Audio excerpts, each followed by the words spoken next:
Hi there, listener. You're about to experience TADPOG. Tyler and Dave play old games, and there will be plenty of game talk, but also copious amounts of crude, off-color, offensive, and immature speech. So if you are of a rather sensitive humor constitution, we're just letting you know what you're in for with this show. It has games. It has jokes. You know, just games and jokes. Take the games, take the jokes, and have a good time.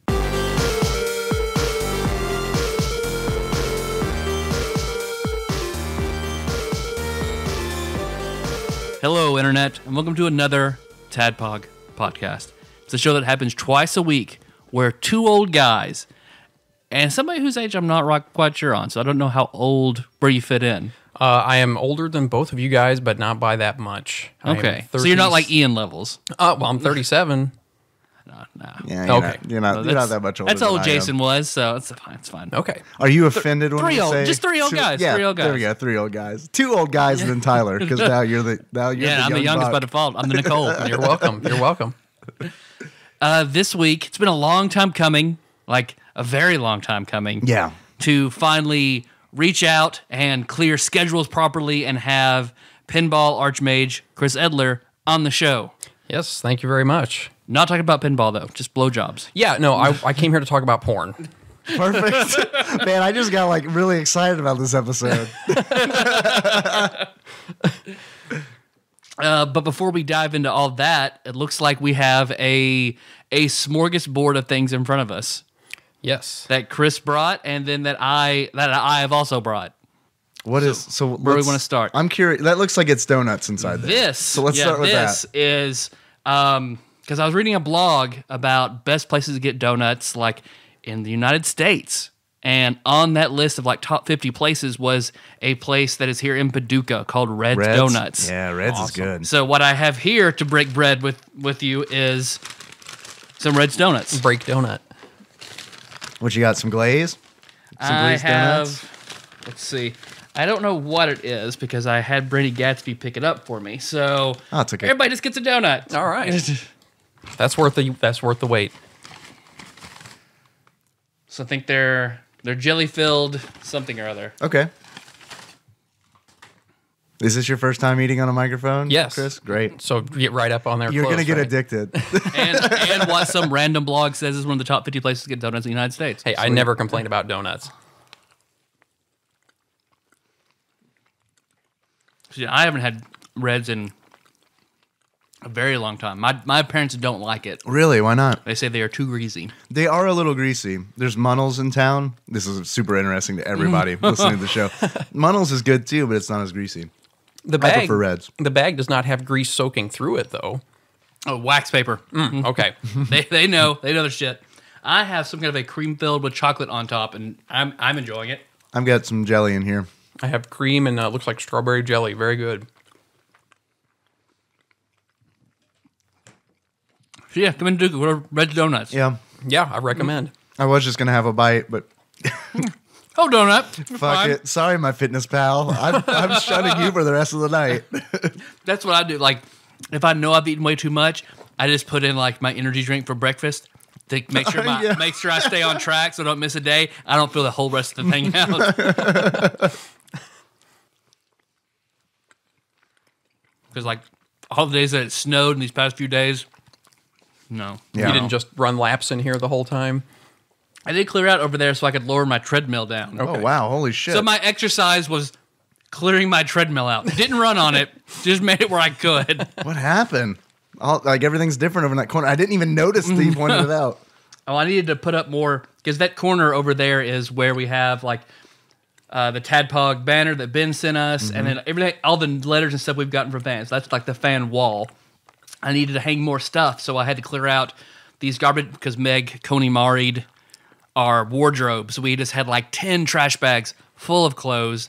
Kenna's pack and play. I and a like bunch of old those trash toys. bags. It felt like if I got Comfort trash like if bags. I got stabbed or something in here, I could just fall on them. It wouldn't hurt. It was like a really low budget Big Hero 6 in the corner of my room. Awaiting a stuntman to fall into them. So yeah, I'll use the treadmill probably. I have the option now. It's Are the fine. letters from listeners strategically placed next to the treadmill for motivation? They are now. So whenever I want to run, I just look at those pictures. Phil drew of us as dicks. Yeah. One day I'll look like that. And the other thing that I have, I forgot to do in the last few shows, is Nicole's beverages around the world. And I haven't brought it up because I haven't brought Jen over. Right. So today's drink from the British Virgin Islands is a tropical painkiller. So it's this mixed with rum. So Cleanse my palate with some Strongbow. So it's already mixed up? You got it mixed up for us Yep, already? this is all good. This is a tropical painkiller. Tropical painkiller. What kind of rum is it? White rum. Okay. All right.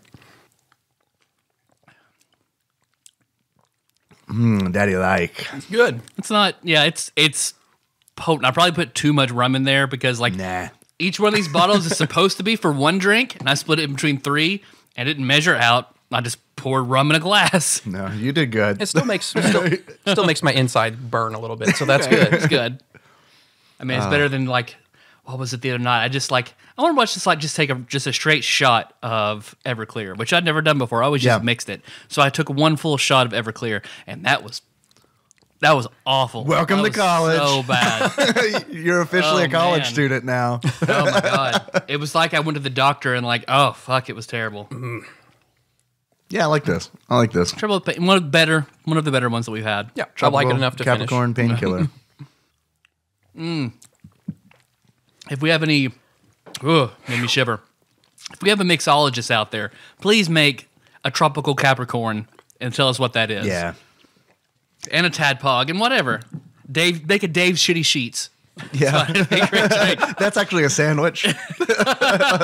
It's just gravy on two pieces chili, of bread. yeah. Chili. Got to have some chicken in there. Day old chicken nuggets. Yeah. Oh, That's the bread of the sandwich. I think you just lost the people you made sick last week. Sorry, I didn't mean to do it again. Yeah, I have been a lot more careful about the age of food that I eat since then. Yeah. I'm actually really weird about it now. Yeah, you wouldn't eat those chips after they've been there for 2 weeks. Not closed. And it's not because I was worried about they were stale. It was just I was worried about that. I do have lady beetles I flying know. around. I was worried about and they're gonna be crunchy like the chips, and it's I'm not eating anything out of that bag unless every light in the world is on and I can see. But what did you bring for us, Chris, to try? I have a few St. Louis samplers here. I have Emo's. This is toasted ravioli, and I also have a gooey butter cake, so you can have your shit. salty garbage food and your sweet garbage food. So I like good. emos. I'm glad you brought emos. it's great stuff. People in Chicago absolutely hate it, I've noticed, but if you're from St. Louis, you probably like Emo's. Some people in St. Louis don't. I know it's it's a real divisive topic and I had no idea because Nikki loves emos. Right. She grew up on emos, and I remember the first time I visited her and her family, I tried it and I was like, damn, this is pretty fucking good. And then the next time I went up, I think I was talking to Lord Dennis about it, and he was like, fuck that shit. That's not real cheese on that pizza. It is not. It is not. It's very very acquired taste, really thin crust, and you're not going to get a big thick chunk of pizza if that's what it's like a cracker with cheese and meat basically, but it's good. I like it. I like thin crust pizza a lot. Okay. So it sounds like something I'd be into. Tear open this son of a bitch. I've never had the ravioli, so I'm excited about this. Yeah, the toasted ravioli is another St. Louis specialty. It's just fried ravioli that you dip in marinara sauce. Pretty good stuff. Just set that right in front of here, right in front of me. Pour me another tropical painkiller. We'll have a good episode. I promise. This helps contribute to the St. Louis Midwestern stereotype of being really fit and healthy people. Yeah, exactly.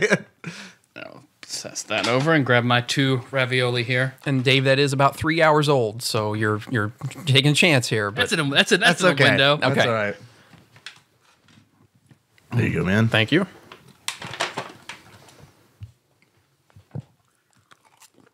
Oh, you already got one. Okay. Yeah.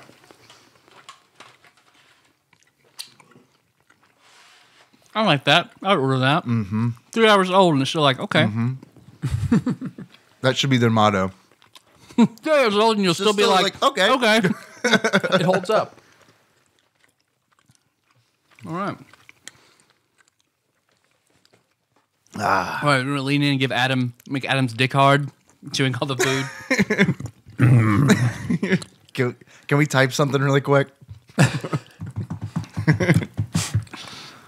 Oh, that was good. I like that a lot.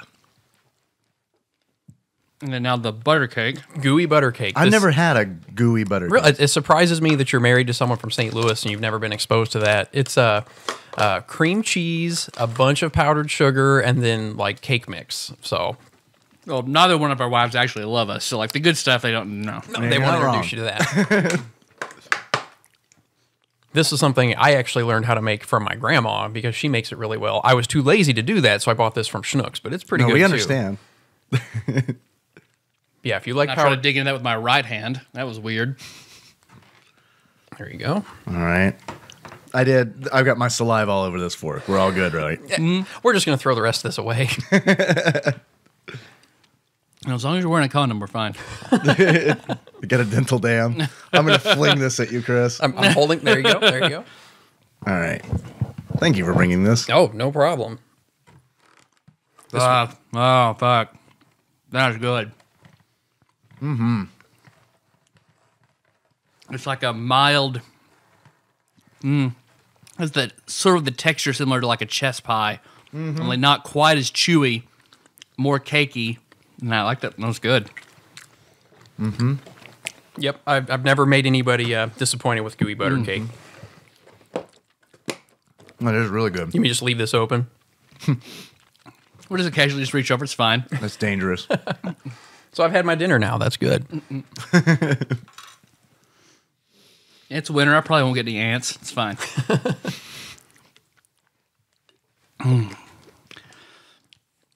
There's also this that I'm really interested in. Chris also brought something called Old Glory.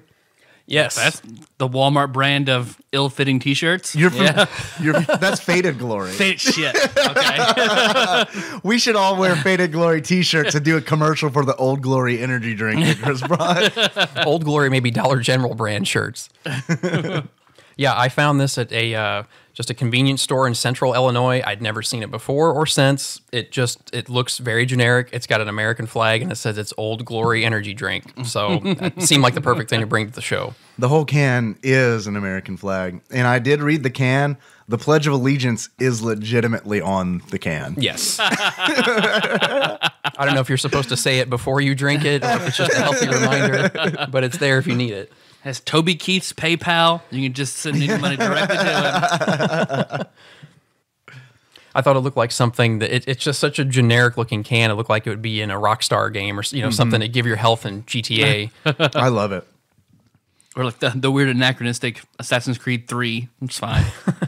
I missed that one. Is there an energy drink brand? No, I'm just saying that's what because it's all about you're a Native American and the American Revolution. The only thing that was interesting to me about that game is the DLC where George Washington instead is evil and claims because they offered for him to be king. And he said, no, that's not why we did this and turned it down. But in this reality where he was like, yeah, fuck yeah, let's do this. Cool. So I love an alternate history. that's the only part of that game I'm interested in. Otherwise, it did not get great reviews. And then it turns into BioShock Infinite. Where then he puts his brain into the mechanical he becomes George a Washington. robot. All his servants are riveting. We have anything else? We're good? I think we're good. Yeah, I know you guys have intro stories, and I'll try to come up with one that isn't lame while you say yours. Well, of course, you go first. Okay, well, like I said, Dave, you told your story about shitting your pants last week. I do. And, I've kind of thought about this for a while, and usually I'll tell this story just to kind of introduce myself to people to see where their sense of humor lies. I already know where you guys are at, so I'll just tell it anyway, but I'll tell you the story about the time I shit my pants at the Foo Fighters concert when I was in college. I was a grown-ass man. It was on a Monday night, and I had gone back home to St. Louis on the weekend, and I had eaten White Castle on Sunday. So let's just get that foundation out there right now. I felt fine all day Monday, went to class, did all my normal things, and we were looking forward to going to the concert and went over there to the arena, and I had myself and three of my roommates, we had all gone to the concert. One roommate was still back at home in our apartment. That's an important part of the story here later on. So we had gone to the Foo Fighters concert, and I was feeling okay. We sat through a terrible opening band. I don't even remember who they were, but they're awful. And as I'm listening to the opening band, I start getting the little twinges of like the festering churning in my stomach. And I have a pretty weak stomach. Bubble as guts. it is. Yes. Something was bubbling in there. And I started doing the reasoning with myself in my mind of like, oh, this isn't that bad. You're fine. It's only a couple hours. You'll be okay. So I start arguing with my mind about how I'm going to deal with this. And as time goes on, it just starts getting worse and worse. So I finally tell my buddies there that I'm going to go to the bathroom real quick. And I decided that the first step whenever you feel like you might shit your pants is to go to the bathroom and just go take a piss first. This is to relieve the pressure on your stomach. Yeah. If you just go pee, it's going to make you feel better because that's a busy arena with 3,000 people and nasty bathrooms. I'm not going to poop in there. That's the last option is pooping in there. So went to the bathroom, peed, convinced myself it made me feel better, went back to my seats and the opening band still playing. And 5 minutes later, all of a sudden, it's just churning, bad, awful things are happening in there. And I start sweating, literally sweating.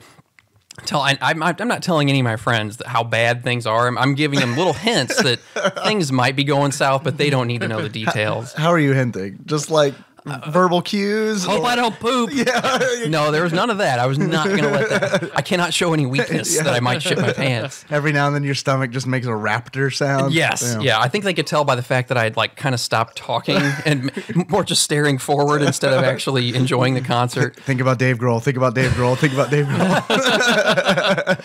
Oh, man. So I told them one last time, like, okay, guys, I'm going to go hit the bathroom, okay? And they're like, oh, okay. And they don't really care. They're ready for the concert. So I'm walking to the bathroom, 5-minute walk, and I've started doing the real reasoning with myself of like, okay, man, this is bad. This is real. This is going to happen. You need to shit in this arena. Uh-huh. So I'm about, 20 yards from the door. I can see the door to the bathroom, taking steps. Things are starting to feel nasty. I take a step, and I take my right leg, and I feel it, and all of a sudden, it started coming out mid stride. Oh man! Yes. As you're walking into the bathroom, as I could see the bathroom about 10 feet away, and I just uncontrollable. It just happened, and in that moment, I felt a little better because I started pooping. right? At least there's that. Yeah. Physical relief. Oh, this is relief, and then just like cold sweat of like, oh my God, I just shit my pants. I just shit my pants. And I'm in a very busy concert. Yeah. So in about a 10-second span, I make the entire decision in my mind of like, okay, I can't go back and tell my friends. No, that's not gonna happen. I'm walking home. We live close to the arena. We're in college, so I don't have a car to go to. It's about a mile walk. I'm gonna walk home. So Did you go to the bathroom and finish, or did it all just come out right there and you were like, I can just walk home like this. It's fine. It took care of itself. I did not have had I made it to the bathroom. Like this is like you probably left. People could have tracked you. Like you probably left a trail. Yes. At some point, I'm sure I left a trail. Had I gone to the bathroom, there was not enough toilet paper in the world to clean up what I had done. So I had a mile-long walk of shame, and I could actually feel it in my pants. Oh, man. It started off warm, and then it got cold as the walk went on. No. You didn't burn the arena down? I thought about it. It was just a type of shame I've never felt before or since.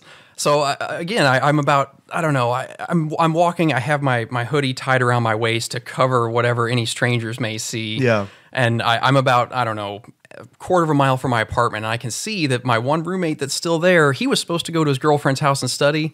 He was still home. He was supposed to be gone, but he was still home. So now, okay, I can't lie about this. Yeah. This happened 10 minutes ago.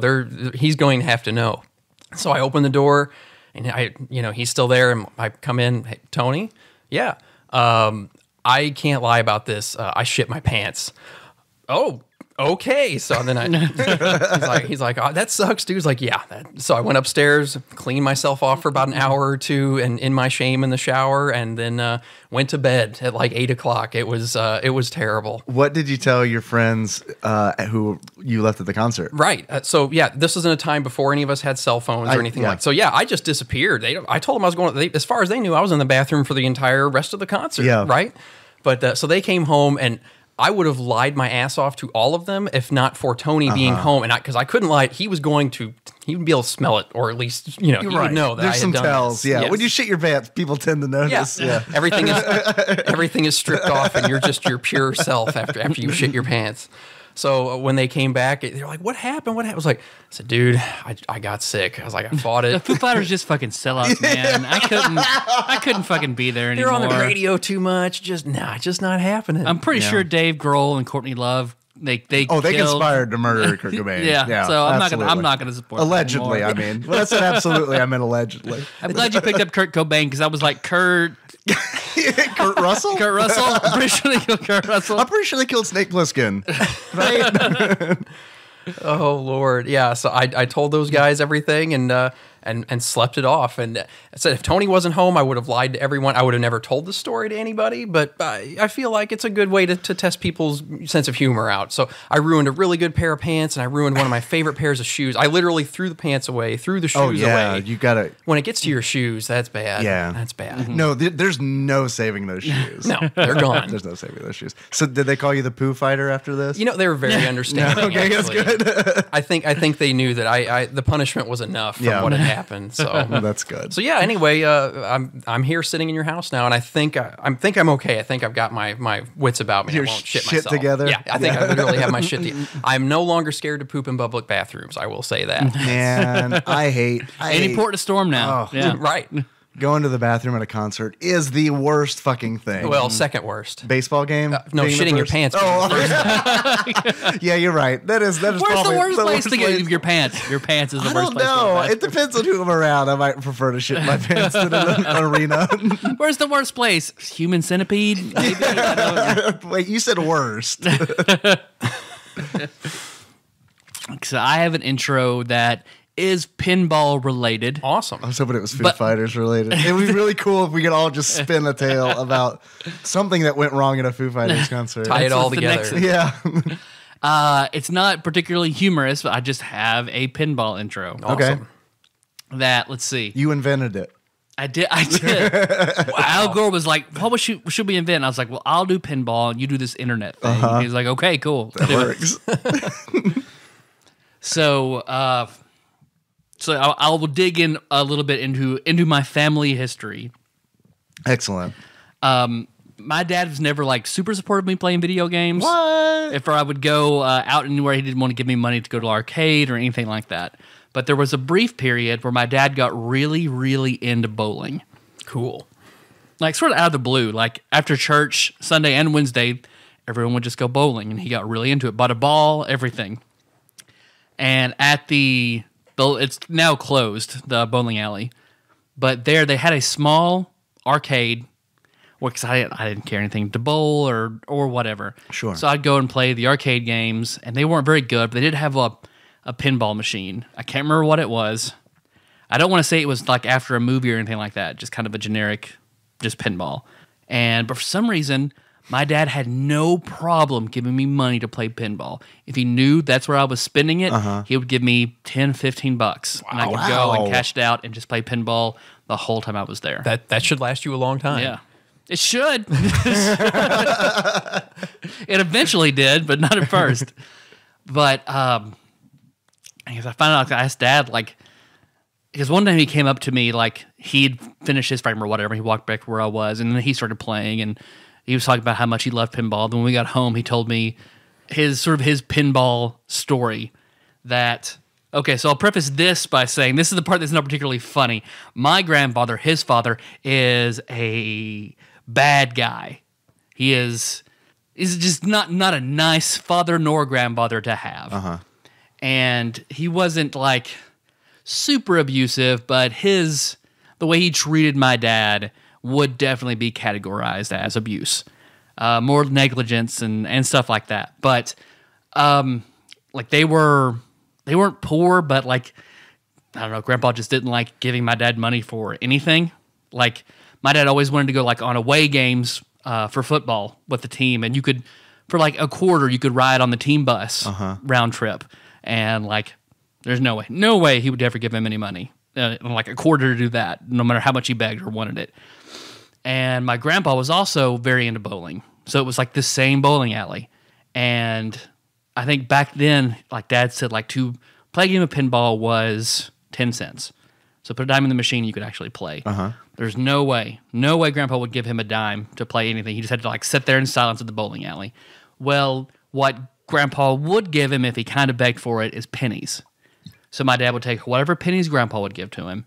He'd go around, like, collect change out of the ashtrays and out of the pay phones and whatever he could find on the floor. And he would do it every time he went there until he had, like, just a handful of pennies.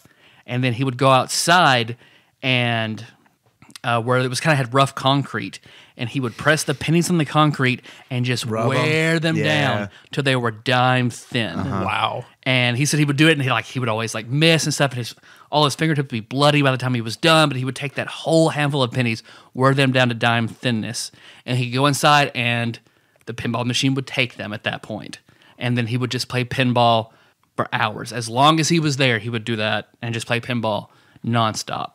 So that is the only, like, Dad doesn't really like many video games. He loves pinball because of that. So he never minded me playing pinball whatsoever. He's always talked about, like, how much he'd like to have a machine or things like that in his game room, or for me to get one or whatever. So you should get one. I should. You should get one. I know. We'll make that happen. Don't worry about that. What's up, Internet? I am Dave, and I am your bespectacled host. I have a pinball story. Chris, you might be familiar with a place called Uncle Monkey's. It is now closed, but yes. Oh, that's sad to hear. They're closed. Yeah, closed recently, but I think they're next to another restaurant, and the guy owned both and decided to expand his restaurant into that place. But yeah, good place for pinball when it was open. Yeah, that sucks because they had a bunch of machines, they had arcade cabinets there, and they had good beer there too. I went with Lord Dennis the last time I was up, and I got in trouble for being a little too rough with the Terminator 2 for being Judgment incredibly Day. racist with people trying to play pinball. Man, you know who loves pinball? Asians. They kicked me right out. I apparently got too rough with the Terminator 2 Judgment Day. Is that the name of the table? That is a pinball machine, and that is ridiculous, by the way. And unless you were flipping the thing over, it can take whatever you can dish out. Well, see, I think the guy, I don't know how they worked it out. Like, I don't know who owned the tables, but they had a guy who was working there who was like super into the tables. Like, his job was to like keep them maintained and keep them clean. And like, I would notice, like, when someone would play a game and they would leave, he would immediately come up behind them and then like wipe it down and then like wipe the buttons and like everything. Erase all of your history of playing the game. Yeah, exactly. You'd unplug it, wait 10 seconds, plug it back in. And I remember I am not good at pinball. So it's like, and I'm not like, I wasn't like 28 days later, like rage virus, like banging on the glass or anything. But it was like, I was trying to like nudge the machine. It's like when I could see the ball going down I'm just going to use a term. I'm going to call it the gutter. I don't know if it's the gutter, but when I'd see it going down the no-no hole, I would shake the machine to try to get to not go in the no-no hole. Right. And that is a really heavy cabinet, I found out. So like I really wasn't even doing anything because I'm not a strong person. So it's like I would hit it to try to nudge it. It would go down the no-no hole. And then the guy came around and he's like, "Hey man, could you please be a little more gentle with this machine?" And for a moment, like this is like one of the only times in public where I've like really had to like choke down some like outburst because like there was just a second where I was like, I just wanted to be like, lay the fuck off, man, because like I am being extremely, I mean, I'm hitting this machine, but it wants it. It's totally asking for it. Well, that guy got his. He's out of a job now. That's right. This is no joke. When I got back home, I was so tempted. Like I went to their site and I was on their form, and I was so close to being like, "Hey guys, I had a really good time at your restaurant, but the dude who was in charge of the pinball machines was super aggro because I like once he yelled at me. Essentially, I was like, "Okay, I'm gone," because like I don't want to fucking see you again because I'm gonna be really mad at you when I see you next time. That is almost like a character out of like Seinfeld. That's a very sitcomish like person you have described. And I looked over at Dennis and I was like, I didn't think I was that rough with it. And he just kind of shrugged. Neither of us know, like neither of us have any kind of gauge of like how rough you could be with a pinball machine. A pinball or a woman, we don't really understand. We all know that's what we're talking about here. We know when they say eucalyptus, back off, but other than that, So that's my pinball story. Other than as a kid, it seemed like, and Chris, I know you recommended that we play Addams Family emulated. Through Pinball legally, Arcade. the legal right. way. Yeah. We want to make sure Impresario Tony does not come and shut the show down. It was done legally. I remember seeing that fucking game everywhere when I was a kid. They sold 20-something thousand of that machine. So, and it seems like I probably saw all of them. Because like I couldn't go to a mini golf to fucking save my life and not see the Addams Family pinball game. Like it was just always there. I was very happy to see the Doctor Who machine that they had at Game Galaxy. Oh, I didn't know they had it. Because I forget what you had to do to make the Dalek on the very top do exterminate, and all the knot lights go crazy and shit. Yeah. Yep. You can turn that one up really loud and annoy everyone. Man, that sounds great. We got to go back. Yeah, I think that was mid-'90s. I'm not really fluent in Doctor Who, but that's not new Doctor Who. That's old Doctor Who, but still a really good game. It's classic Who, yeah, because like the Doctor on the front was the fourth Doctor. Right. So that's watching PBS on Sunday night Doctor Who. Yeah. But yeah, Dave, I'll say as a representative of the pinball community, you can hit that machine, dude. They are made to be nudged. They are made to be pushed around. That you were doing what you were supposed to do. Well, thank you. There's a lot of people that are new to pinball that are afraid to nudge anything or hit anything, but they're designed with that in mind. So it'll just say tilt if you've gone too far, right? Yes, it has a safe word. And I didn't get anywhere. I didn't get anywhere near that. I assume you get a warning. Yes, Yeah. you get two warnings and then the tilt. I didn't get anywhere like anything like that. I was super relieved when I pulled into Tyler's driveway, walked in this door, and I saw you, and you weren't that guy. Because I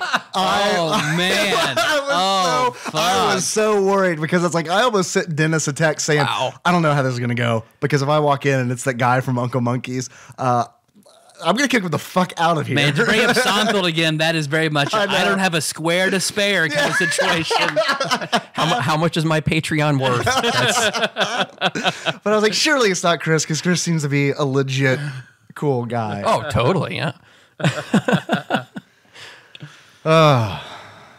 So pinball. What is it, Chris? Let's just John Turley style. Let's wind you up, and you just finish it out. I'll tell you the entire story, beginning to end. Do you want a Wikipedia? Do you want to read from Wikipedia? I can if you'd like. I mean, I'm here. I assume you tell us the story, and then Dave can read it, and we'll see how they line up. So I'm getting tested. Well, okay. Pinball started off as Ken Burns pinball. Oh, wow. You start the music. Just little sounds of pinball chimes in the background.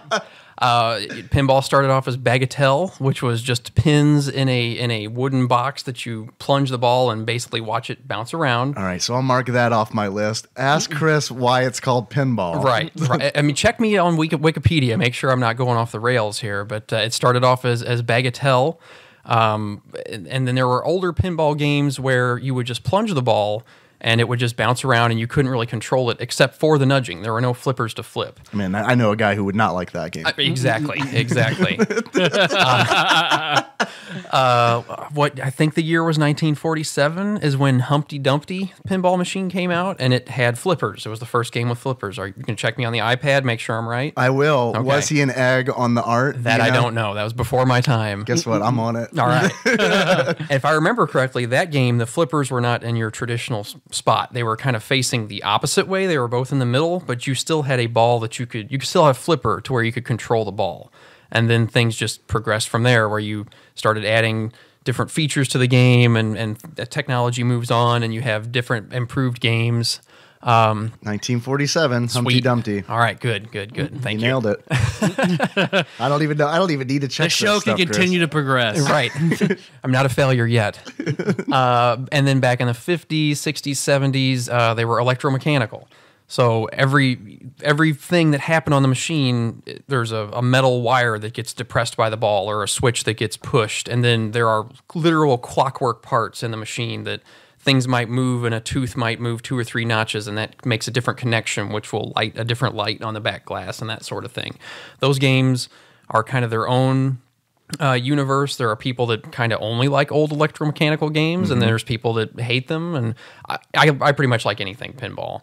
But those are the old, like traditional, when you hear like the loud banging, clicking, dinging, like that's old electromechanical. Anything with a reel in the back glass that moves. Is there a classic like pinball game from that genre? Oh man, I'm trying to think of one off. I can't really think of one off the top of my head. That there's so many back then that they're all kind of class. And there's a 1965 Gottlieb Bankeball, which is about playing pool. The whole game is you knock down different balls and you. I saw that in the Pinball Arcade game. Okay, yeah. There a lot of old pinball games had to do with pool, playing cards, that sort. Kind of your traditional games is what those games would be based off of. So yeah, off the top of my head, I can't think of an electromechanical I would recommend for anybody to go play. But when you play the Pinball Arcade or whatever, you can see the old electromechanical games. You can find them on there. In the 70s and early 80s, things progressed into solid state. So we're talking integrated circuits and chips and digital displays and, video game noises and that sort of thing. And then all through the 80s and 90s, just kept improving, adding more features, ramps, upper play fields, lower play fields. In the 90s, they introduced dot matrix display. Yeah. The Terminator 2 you were playing was the first game that had a dot matrix display in the back. Oh, really? I didn't know that. Yeah. The first one is kind of an innovation, and that's actually still to this day, they still make games with dot matrix displays in the back. That's what attracted me to them as a kid. Okay. Like no doubt. Like I remember seeing the display and being like, oh, so this is like a video game? It's, yeah. Movement, I'd be like, I could play this slightly longer than I could play Contra. Right. Right. I could play Contra on that little yellow screen back there. And really, pinball has kind of stopped. It's kind of in the 90s. That's still about what most of the machines are. Look like a game from 1995, looks almost like a game from 2015. Interesting. Things are changing right now. People are adding LCD screens in the back glass, the top back part of the pinball machine. There's a company that has LCD screens that take up about 3/4 of the back glass. And there's another company called P3 that's developing a machine right now that should come out in about 6 months or a year, where the entire playfield is a interactive, like a giant iPad, basically. So the playfield itself under your ball can change and have different scenes on there. People can be crawling across and you hit them with your ball and interact with stuff. So that's the new thing that's going to change soon is the P3 and then the LCD screen in your back glass. Where's kind of your wheelhouse? Like, I mean, is it like the 95 to current? I would say, yeah, those are the games that when I started getting into pinball, that's what I learned on was like the mid-90s games. I love those games. They're a lot of fun. When I play in a tournament, I'm a lot better at the older, like late 70s, early 80s, the very first first electronic pinball games that came out. Those are the ones I'm best at for playing competitively.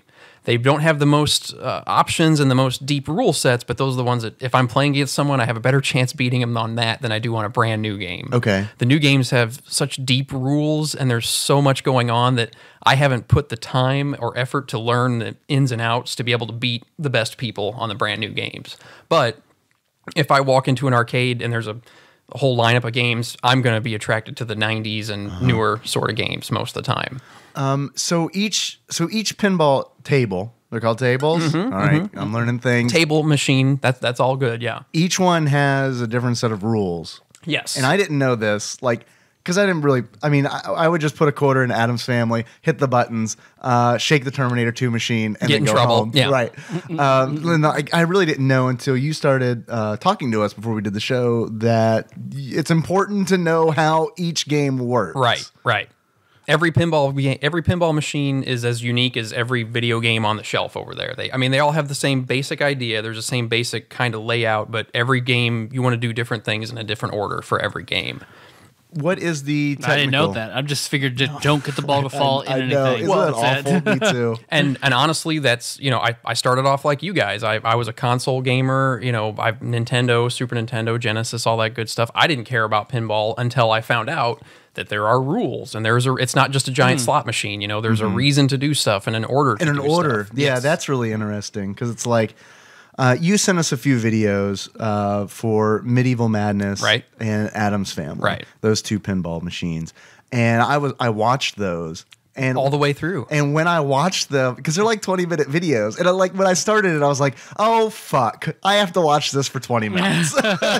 when I sent those, I was taking a little chance. I was like, man, I don't want them to think I'm kind of forcing this 20-minute video on them. But it was one of those things where it's like, I got into it like I do when I'm learning rules for like a tabletop game or a board game. Right. Where it's like, oh, okay, so like, oh, so someone designed this. And then it's like when I realized, oh, someone designed this and they weren't just like, blah, blah, we'll just put cousin it, here's the thing. And I was like, oh, okay, there's a reason to do things in a certain way. And, right. And that's cool. And that blew my mind. This is a really important question. I don't think I can go on until it gets answered. What is the technical term for the no-no hole? That would be the center drain. The center drain. And then when it goes into the center drain, it goes into the ball trough. That's where all of your failure balls, I know about the ball trough. Yeah. You would call that the center drain. So right and left drain are what's on the side? Right and left out lanes. Out lanes. Out lane. Okay. And the good lane where the ball comes and feeds to your flipper, that's the in lane. Okay. So in lane good, out lane bad, no hole is the center drain. Center drain. Or Okay. whatever other, no hole could stand for. Why is the out lane like the worst fucking thing in pinball?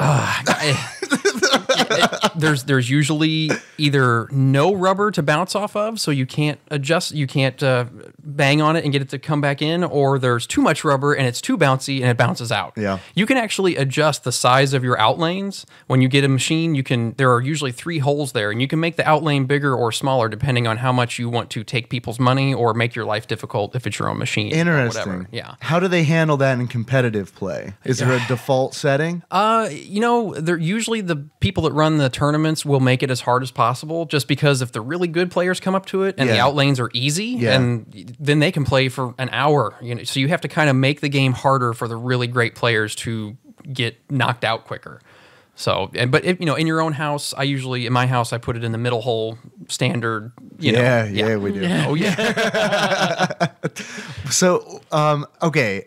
I'm really interested. You mentioned that you said that you play in tournaments. I do. How does that work? Like, what's the process of that? You can go to anytime there's like an arcade expo or anything like that. You have the Louisville Arcade Expo that's coming up. I have to look at my notes. Coming in a few weeks, I think the first week of March.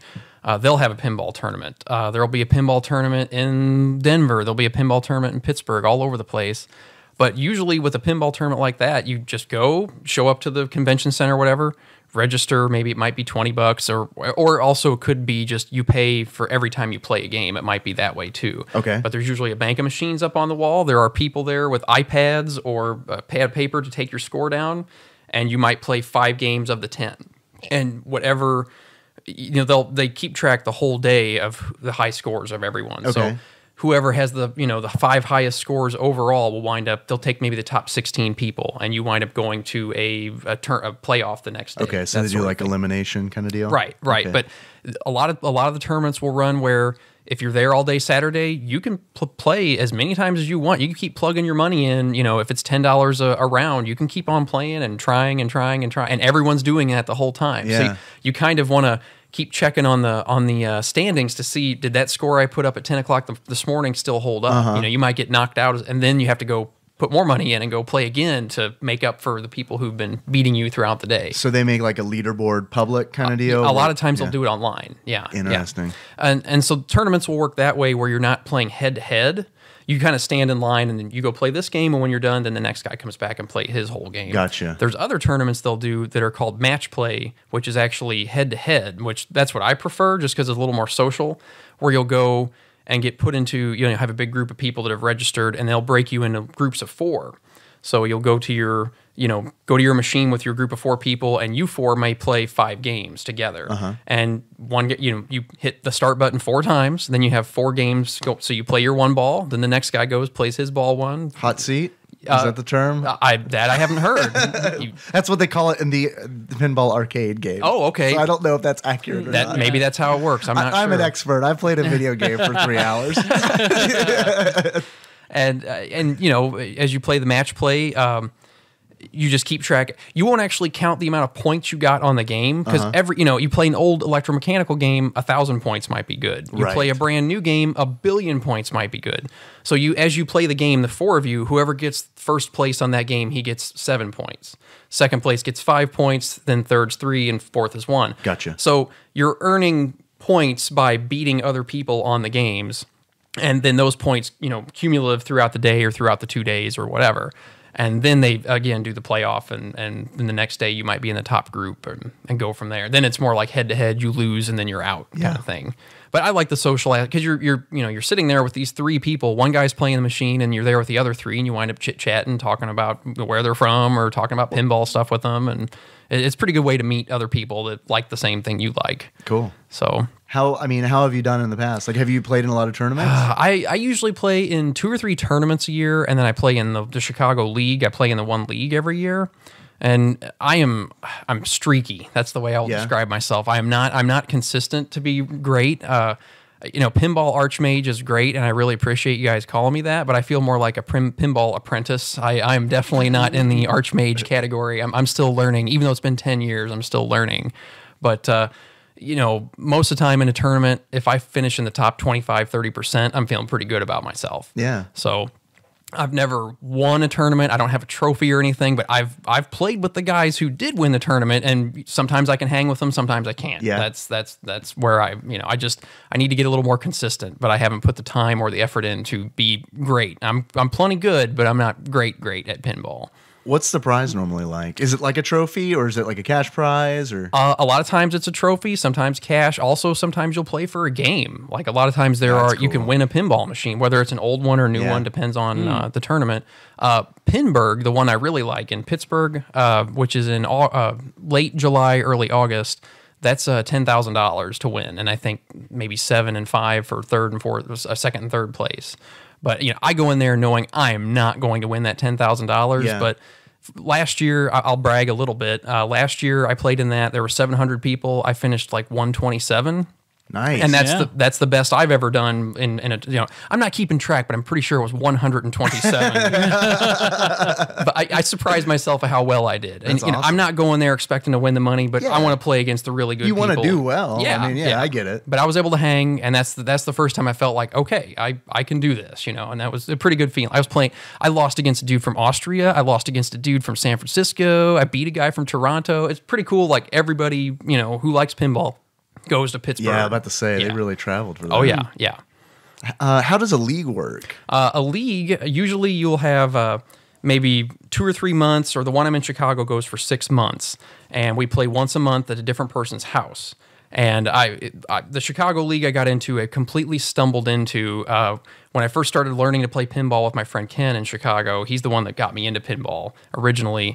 Ken did all the legwork of researching pinball and leagues and tournaments and that sort of thing. He wound up going to Stern, the pinball company, to their website, and wound up talking to people that ran tournaments, and they got us in contact with the Chicago Pinball League. So what we didn't realize, I'd only been playing pinball for about a year at the time. We wound up getting into the Chicago Pinball League just because they needed 2 more people to even out the group. They had 30 people, they needed 32. So Ken and I got in. What I didn't realize is the Chicago Pinball League was basically the pinball designers, programmers, testers. Shit. Yeah. Like industry people. Yes, because Chicago is the headquarters of pinball. 99.9% of the games you've ever seen in your life have been made in Chicago and still are by human beings, like you said, who make the rules and want, they're real people making pinball for a job every day.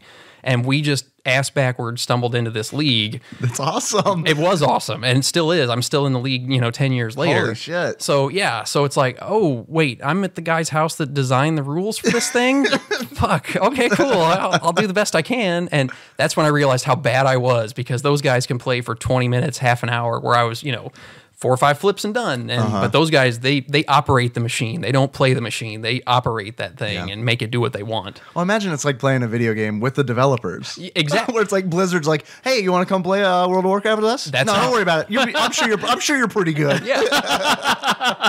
The example I wanted to give to you guys would be like if you first started playing D&D and then you got invited to Gary Gygax's house without realizing it. That's how I felt when I got into that league. So awesome. You felt awesome. Yeah, I felt awesome until I saw how bad I was. Yeah. Well, where's Gary? No, he's dead, man. Oh yeah. Oh, he's totally dead. God rest his soul. This is how unqualified you are to be here. You know he's dead. Oh, Mom. So yeah, so that's my league, and we play once a month at different people's houses. It's not all designers, but about 40% of them are designers. Man, that is so awesome. I feel totally privileged and honored to be in there with those guys. And Hell yeah. And like I said, they beat my ass, but I get beat by the best, and I'm proud of that. Yeah. I think the best I've ever done in league was like 16th place out of 36 people, but considering who I was playing against, I was pretty for real, happy. Man. Yeah. Do you feel like, okay, compare the league and the tournaments. Like, where do you find the most growth? Like, I think honestly both right now. Right now pinball kind of goes in waves. Like in the 90s it was popular, when I first started, okay, I'm going to pull hipster card here, right? Perfect. When I first started playing pinball in like 2003, 2004, that was in like the doldrum of pinball. It was just almost out of business. The one company's barely surviving. But in the last 4 or 5 years, things have really started to uptick. It's because of games like the Pinball Arcade. It's gotten to people on their mobile phones, on their iPads, that sort of thing. It's gotten really popular again. So in the last few years, you can find there's a league in St. Louis, there's leagues in Kansas City, Columbia, Missouri. I'm sure there's one in Louisville. I don't know about Paducah. I'm not gonna go that far. I don't think so. probably not. We should start one. I mean, I'll be the here. bowling alleys are closed down, so we don't have any. we have one. We have one. They only accept. Oh, yeah, the one that is midnight bowling. Yeah. Yeah. Well, they might have some machines. I don't know that they do. I don't think they do. I know they have time killers. Oh, there you go. But yeah, if you go to papa.org, that's the website where I sent you guys the videos. They are kind of the heartbeat of what's going on in pinball right now. You can look up tournaments and leagues and see what's going on through that website. For the most part, they'll keep you up to date. Sweet. But yeah, you can Portland, Seattle, San Francisco, they have huge pinball scenes. Denver has a big pinball scene. Pittsburgh is great. St. Louis, we have our own thing. Chicago has always been great and will be great, but it just depends on where you go. But yeah, Josh and Phil and those guys, they have no excuse not to play pinball out there on the West Coast. So get on it. So what happened in the early 2000s that kind of was there some kind of crash or something? I don't pinball, or? I don't really have a good explanation for that. Might be a Wikipedia entry to search. I don't know. Fuck it. So just pull something out of my ass. Fuck it. Yeah, I mean, Hacky sack and pinball, they both just kind of Pogs. it went the way of the Pog. Yeah, I can tell you the sad story of Williams. They were the ones that made a lot of the pinball games back in the day. Williams, they made I'm Black familiar Knight. with, Black and they've Knight. got Black Knight 2000. Yes, with the best music Game ever. Galaxy. Yeah. Yeah. They made Doctor Who. They made Addams Family. There were other companies, but Williams was the dominant one back in the 90s. Yeah, I remember them.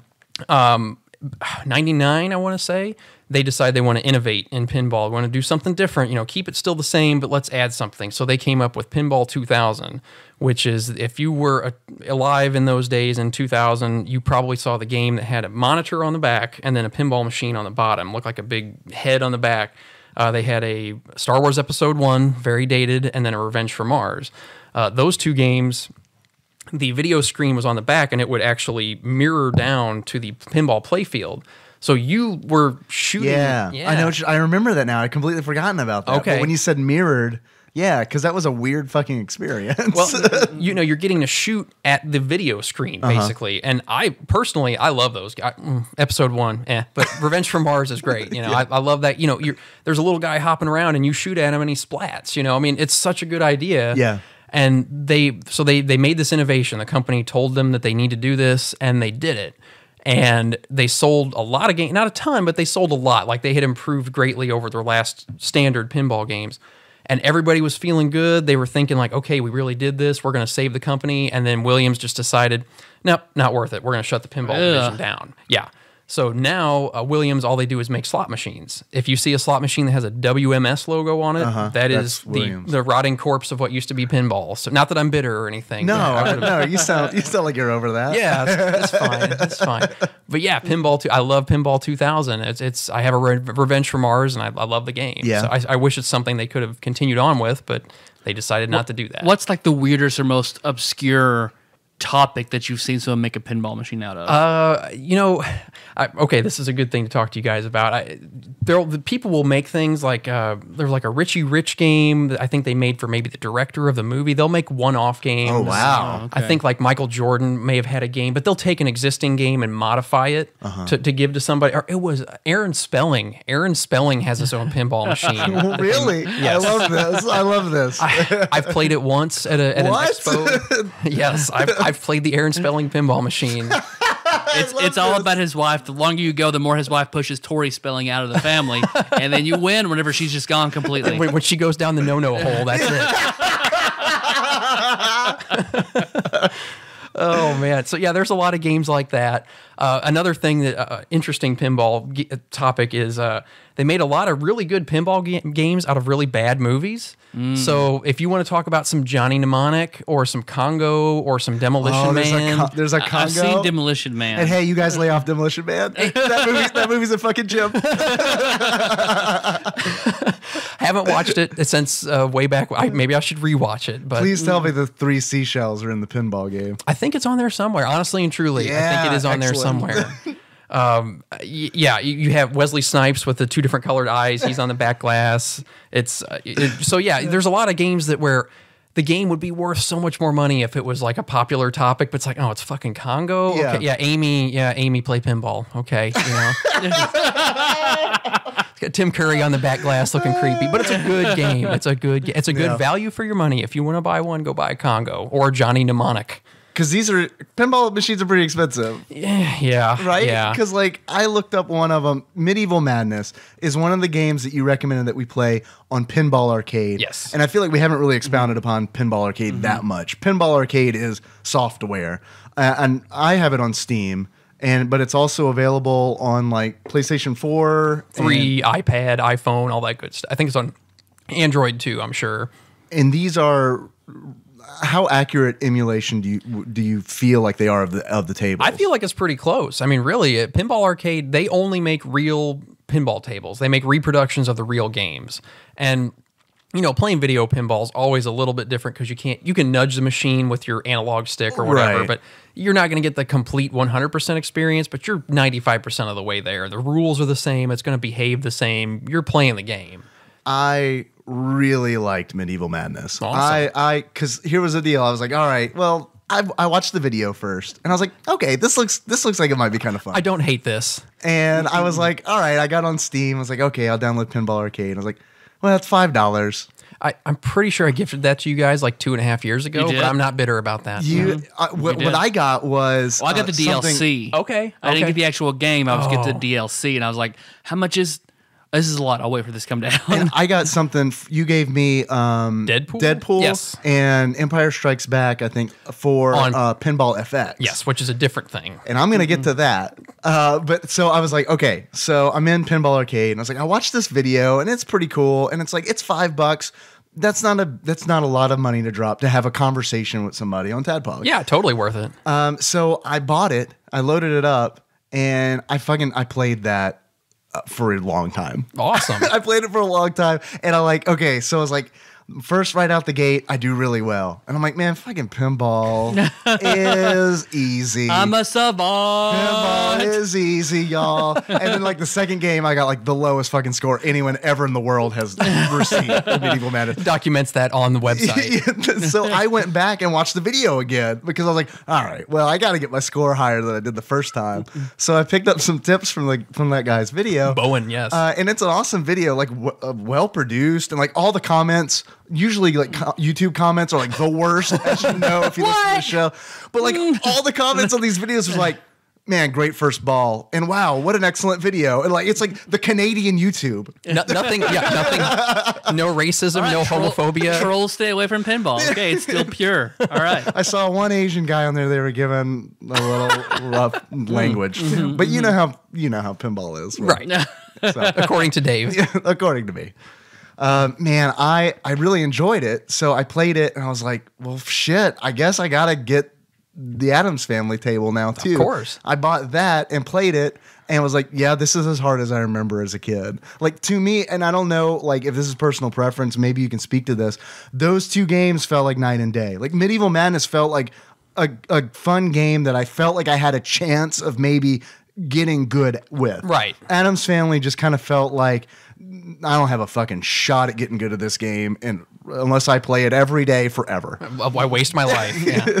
I know it just popped into my head because I was trying to remember. So I don't know if this is a fabrication, because I know if you can't remember something, your brain will just feel like, no, this is reality. Yeah. And you'd be like, okay, I'm pretty sure that was reality.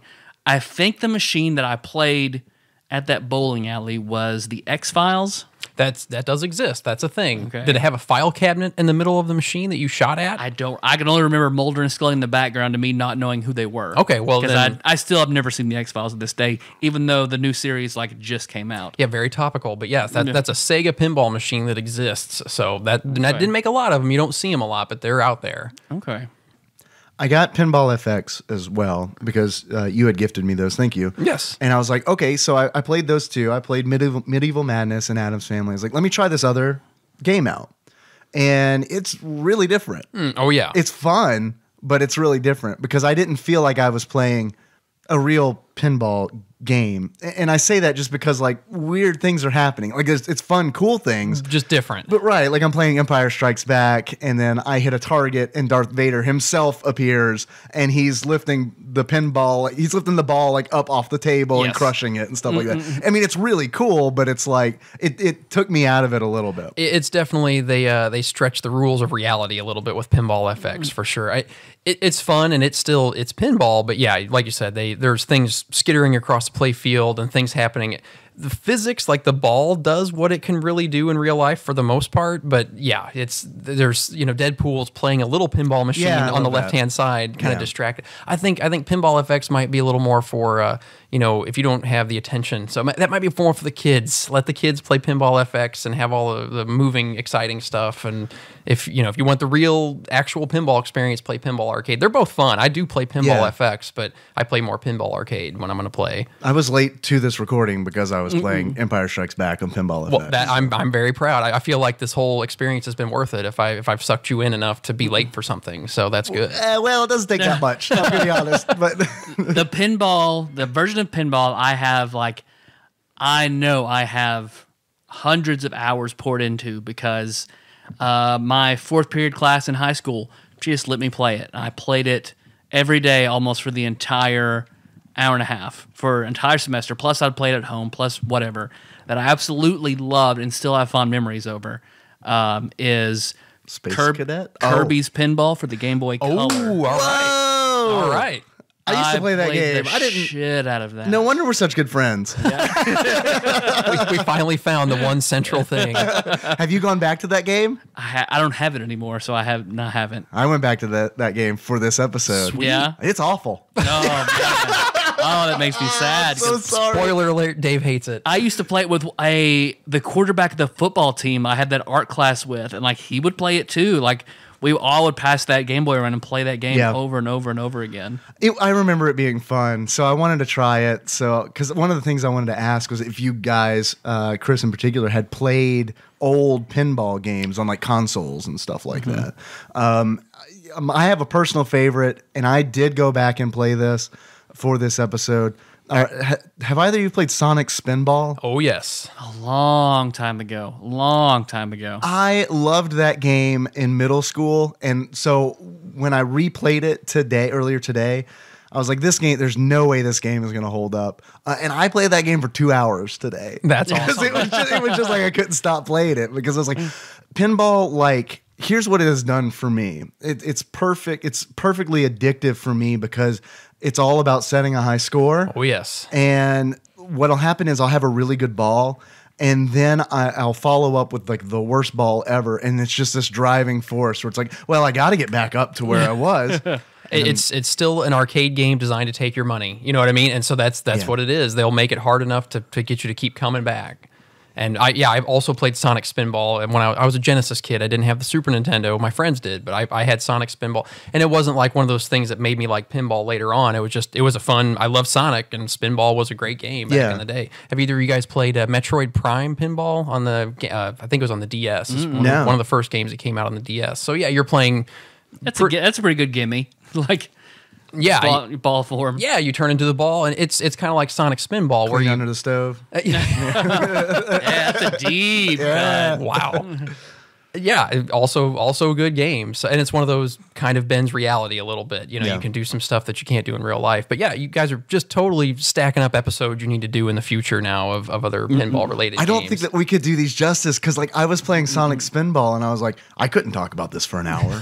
It's fun. Like, I could play it for To be fair, the number of games we talk about for a full hour is pretty slim. Fallout 4, maybe, if you combine all the episodes we've done about. Or what is it we did the other day? We were both like, did we talk about this for like even 5 minutes during this whole episode? That was, you know what? I don't even remember. That was last Monday, and oh my God, yeah, I can't remember. We're the worst. I have made fun of you guys for forgetting what you talked about, and now it's happening to me. I apologize. Darkwing Duck. Yes. Darkwing Duck, the game we talked about so little, we couldn't remember we talked about it. Sorry, whoever suggested that. I kind of worry we let Ryan down on that because he took a photograph of himself in a Darkwing Duck shirt after Phil gave us the quiz. And it's like the moment I hit schedule for that post, I was like, I don't think Ryan Walters is going to like this one. Well, apparently got super drunk last night, and I made sure I posted our phone number, so we should have a good drunk dial from him to get to eventually. Oh, Lord. Also, I'm so glad you said drunk dial. I'm pretty sure somebody asked me not to play a call that I did on the last All Calls show. Oh, no. And I can't remember who it was or what the voicemail was. Well, if you didn't get a message about it, it's all right. So sorry about that if you're listening to this still. I'm trying to think about other good pinball experiences. I remember like any tables or other games in particular.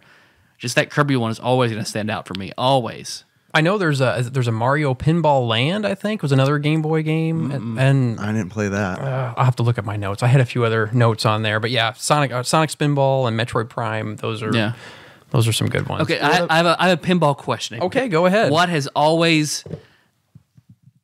How much skill can overcome luck? Okay, yeah, I'm glad you bring that up. And that's perfectly good question. I think most people, the consensus is it's about 80% skill and about 20% luck. Okay. I mean, most newer pinball games, the old electromechanicals, there's stuff on there that's just sometimes the game plays itself. You have no safe shot to like make a shot and then return it to your flipper gently and nicely.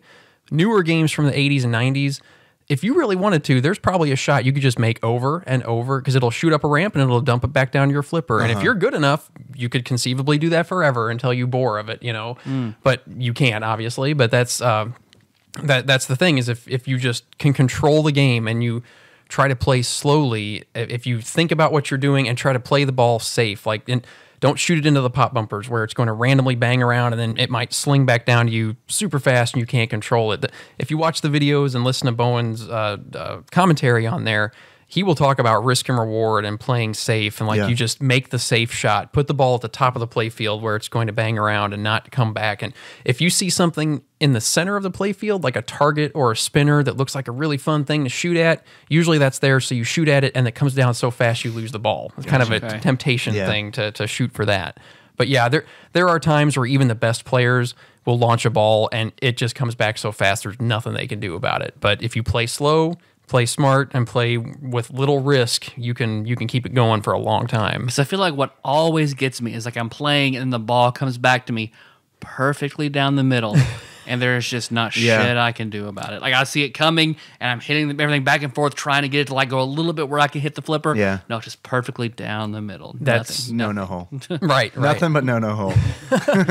That's where the whole tilting mechanism and feeling the game out for how hard you can hit it and how much you can shove without tilting it, because you might be able a certain game it's another thing you can adjust, like the out hole. There's a plumb bob, a cone shape inside a ring, and you can make that higher or lower, and the higher it is, the more the cone is likely to touch the ring.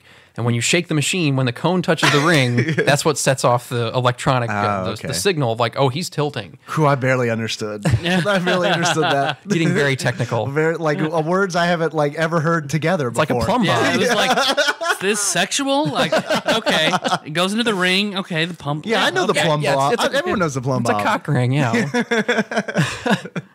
Each operator can make it as hard or as easy as they want. So that's the thing about the shifting and the nudging. So if you can just get just a bite of that ball, if you can push it, so if it's coming down the middle, You shove that right-hand side so hard that it just barely touches the right flipper. Usually you can get it to bounce over to the left and save yourself. That's for people who haven't played much pinball before, the hardest thing to learn is that you don't have to flip every single time that ball comes down. If you watch the videos again, catch it. Yes, catch the ball or just let it bounce. If it's coming down to your right flipper, you can come down, you can let it bounce off your right flipper and it will slow down and bounce over to your left flipper where you can catch the ball and just stop and gather yourself and think. And that's where like the rules and the order, it's like, okay, what do I need to shoot for next? I have the ball under control. What do I need to do next to make the safest shot or get the most points or whatever you're trying to do? So you don't always have to flip. You don't want to be reacting all the time. You want to kind of be stop that ball, control that ball, choose your shot, and then make your shot. That's when you play a newer game, if you want to play for a long time, that's the way you need to do it. And that's what I still struggle with because I'll play, just shut my brain off and kind of have a good time slinging it around, watching it fly around, and just I'll kind of zone out and relax and play. But if you really want to be good, you need to just be thinking the whole time of like an RPG or something. If I do this, that's going to affect that and that and that, and that's safe and that's not. And if you really want to win the tournament, that's how you need to start learning how to. If you want to take all the fun out of it, which I do. Okay, all right. You know that it's I do. Like playing League of Legends. Okay, yeah. There you go. It's weird because when you were talking about that, where you like be conservative, take safe shots, I'm like, oh, so it's like Heroes of the Storm. No, there you go. There you go. What is your strongest game, do you think? Oh, man. Well, like I said earlier, a lot of the older, early 80s games, a lot of those are relatively simple where you'll like hit a few targets and it will light a spinner or knock a few things down and it will light a spinner. And those older games, if you just hit that spinner when it's lit, it's usually worth like 100 points. When it's lit, it might be worth 1,000 or 5,000. Just keep shooting the spinner over and over. Like the games that have extremely simple rules, those are the ones where I can do really well on. Newer games, I just have games I really like and I play a lot that I still may not be great on. I love AC/DC. That's a brand new game. Well, not brand new, about 2 or 3 years old, but great game. So many different things you can do on it. You have 12 songs. You pick which song you want to play, and every single song has a different. It basically turns the game into a different game. That's neat. It changes the rules based on the song. Yeah, cool. And you hit the song, and it'll flash these things for, Thunderstruck. You hit the button again. This is all before you launch the ball. Hit the button again, it'll flash these other things for playing Hell's Bells. And so it's like 12 games in one kind of thing. So I love that game. If you can find that out in the world to play, go play that. It's a new game. I love Lord of the Rings. Lord of the Rings is a good game. Again, and not the ones I'm best at, but if I'm going to play in a tournament and I get to pick the game, I'm going to go pick a 8-ball deluxe, an old 1970s, 80s game, or any of that older 70s, 80s stuff. That's where I'm strongest now. Yeah. So when I choose to learn more and I guess get more hardcore into it, maybe then I'll be better at the 90s games. But those are the ones where the really good guys can destroy me still, are in the newer 90s games. I'm assuming that, I feel like I should know the answer to this, but I'm assuming that you own some tables? I do. I have 10 machines. Seven of them currently work. The other 3 are in various stages of disrepair. Okay, so what works? I do have AC/DC. I have AC/DC, Lord of the Rings, Tron, Bride of Pinbot, Whirlwind, Revenge for Mars, Paragon, and Supersonic. That one's broken. I have a Bank-A-Ball from 1950 that I got for free, and then I have one called Stern Magic from 1978 that is totally broken, and it's going to take me 6 months to fix that one up. So that's awesome, dude. It's still very That's awesome. really cool. Yeah. Well, save your tax return and buy a pinball machine. Yeah. That's how you. This is 10 years of wasting money. Is how it is. So, Is there a good return of investment? Do they like?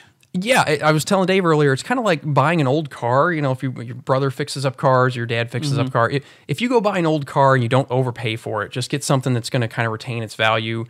It will basically be worth what you bought it for. As long as you don't ridiculously overpay, you can play it, you can kind of clean it up, fix it a little bit. More than likely, someone's going to want to buy it for what you paid for it. So you can lie to yourself like I do and be like, it's kind of like having a savings account downstairs. So if I really get desperate, I can just sell those. I won't be living on the street. I tell myself that every day. That's what I tell my girlfriend when I tell her I'm buying a new machine. Like, it's just like a savings account that you play that you don't want to sell. So, well, it's a lot better than, say, video game consoles. Yeah. Where it's like, I'm going to buy this for $500 and tomorrow it's going to be worth $150. All the stuff over there that I've gotten mostly at yard sales for like $20. Yeah. But you have to wait. Well, with your consoles, just wait 30 years and then games are worth a lot of money, right? I mean, that's... Or they're worth how much they were when they came out. Yeah, that's true. I mean, with the rare exceptions like Earthbound and stuff like that. Yeah, right now Ryan is trying to collect all the sealed Xbox 360 games he can. Collector's edition, sealed boxes. Like, now they're cheap. And then in another like 5 or 10 years, now people are going to be wanting those. Mm-hmm. When the kids who play them now are older with middle income, they will want to go back and buy it, and that's when it's going to blow up. Sure. So now that's what he's doing. That's a wise investment strategy. Yeah. As it can be for buying video games. For buying video games. So, like, what's the average price run for a pinball machine? It kind of all depends on the era. As I was talking about earlier with the EMs and the 70s games, I'll just go on a limb and generally, you know, older games from the 70s, you should be able to get for $1,000 or less. Of course, there's always exceptions to the rule, you know, but 80s games, maybe $1,500, $2,000. 90s games, again, depending on what it is, $2,000 to $3,000, and then you get into the newer game. A brand new game, if you want to go buy one right now, swipe it on a credit card, $7,000, maybe $10,000, depending on which one you want to get. But maybe 6-7 is about the lower limit of what you're going to get a brand new game for. That's better than I thought, because we were talking briefly before we started recording about like how I was like, oh man, Medieval Madness is kind of fun, man. Yeah. Like, how much is this? I like go to Google. Oh no, I could never buy this. Henry, you don't like trade school, not college, right? Right. Trade school, we're good. Trade school, all right. I think that might actually be the smartest decision in the future. Yeah. But I mean, we'll see. You look like a good electrician. We're fine. We'll do this. Look at my little electrician. All right, buying, click. Okay. Well, he can be an electrician and he can fix your pinball games later on. So I like this. I like this. I'm trying to enable you as best I can. But it was like, I mean, it was somewhere like $10,000, $11,000. Nikki, quit your birth control. I need a programmer. If you want to buy a machine, the best thing I could tell you would be to go to Pinside, which is kind of the main pinball chatting forum website, pinside.com. You can go, if you really want to go buy a machine, go to Pinside, go to the forum, kind of see what people are talking about, go to the search. Someone's always asking price check on this, you know, Doctor Who or Black Knight or whatever, and you can kind of get a feel for the pulse of what people right now think things are worth. And you go on Pinside, see what they think. Then you go to your local Craigslist and see what the guy's asking and see if he's off his rocker or not. Yeah. What are some holy grails of pinball machines? Good question. There you go. Medieval Madness, always, you know, they didn't make a whole lot of them, and everyone loves it so much. And it was also kind of at the tail end of Williams making quote-unquote real pinball before they did the Pinball 2000 and quit. So yeah, that's always been a really highly demanded game. The game after Medieval Madness was called Cactus Canyon. Or not the game after, but close to it, maybe a year later. Cactus Canyon, which is on Pinball Arcade. Kind of an Old West style, like you've got guns on there and you're trying to shoot the bad guys that pop up out of the play field. You save a girl from a train that's going to run her over. They didn't make very many of that game at all, because that was the last real pinball was Cactus Canyon from Williams. That game, going out on a limb, $20,000 right now. All right. Yeah, maybe more. I don't know. All the pinball people that are listening, if that's wrong, just text me later and tell so I me. can squeeze a little bit more profit out of what we're going to get on the house than I can buy a pinball. Yeah, just don't make it a Cactus Canyon. You know, if you want to go get something, go buy like a 1978 Harlem Globetrotters. Fun game. It's got a lot of spinners. Okay. It's got a lot of cool stuff to do. It's still a fun game. You probably get that for $700 or $800. Nice. And you can probably sell it for $700 or $800. Okay, Scooby-Doo and the gang That's can come over doable. and play it with you. Okay. Yeah. Phyllis Diller, it's fine.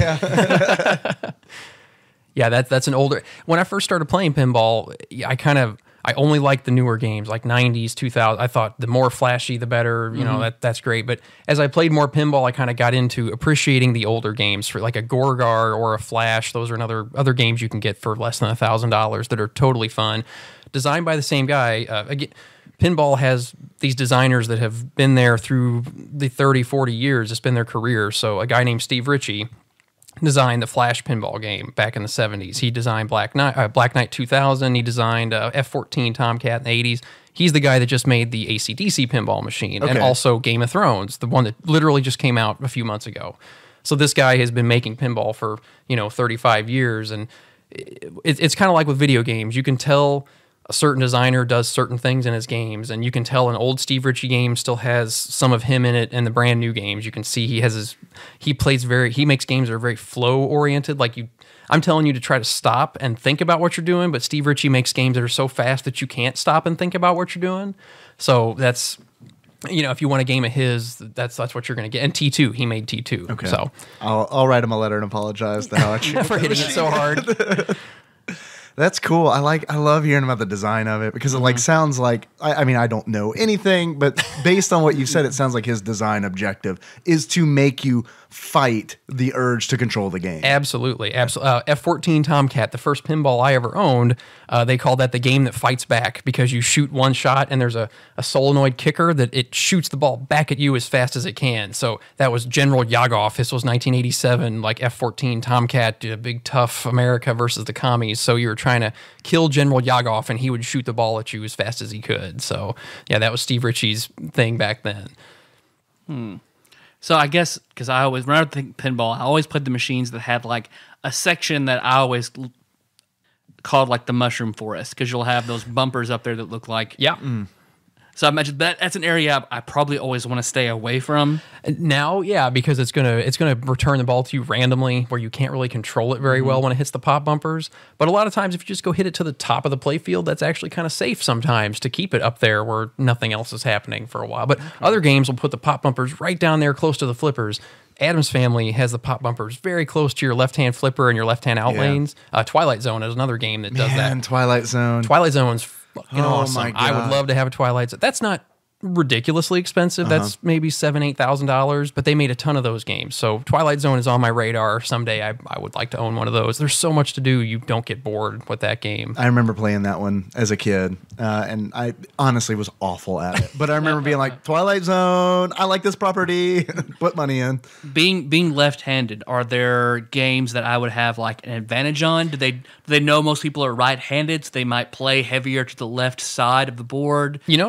That's actually, I've never even taken that into consideration, honestly. I don't think so. I don't think they design games thinking about that. I don't really notice that I'm better with one side or the other, so I don't think that would really make a difference, to be honest with you. But that'd be something we have to ask the designers to see if they have any input on that. But not something I've noticed just playing. Okay, so I noticed that with bowling.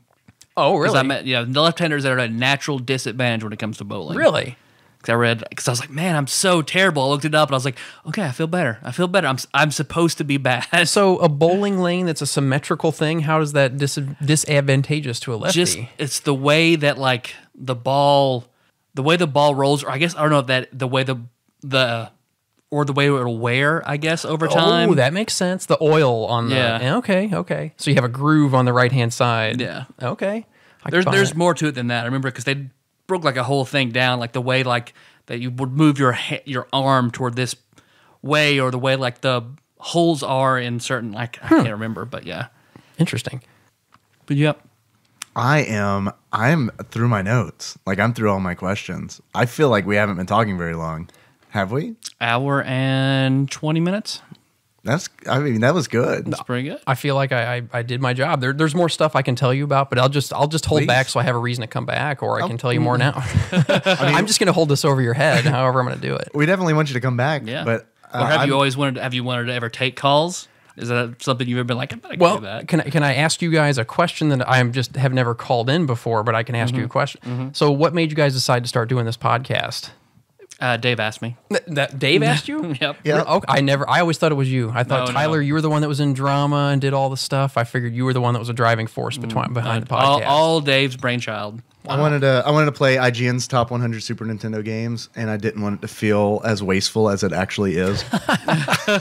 So I was like, man, I wish I could justify this to myself somehow and make it some kind of like productive thing. Yeah. And then I talked to Tyler about it because I had just moved back to Paducah, and Tyler and I were spending a lot of time together playing Diablo 3 of all things. And we were getting tired of Diablo 3 because we were playing on the Inferno difficulty. We had burned through all of American Dads. We were getting pretty tired of Diablo 3. And that's actually what Diablo 3, thank you, because you inspired me to be like, let me go play games from the 90s because I think they're better than this. And then, I thought Tyler would be an awesome fit for this because of drama, and just Well, Tyler's an all around interesting person. Because you were like, yeah, I want to do a podcast. A podcast. I think I listened to one of those. Okay, yeah. About what? IGN Sub 100. Oh, okay. Well, then my biggest contribution was like, I think I said TADPOG. Like what we call it? I don't know. Tyler and Dave play old games. Yeah. All right.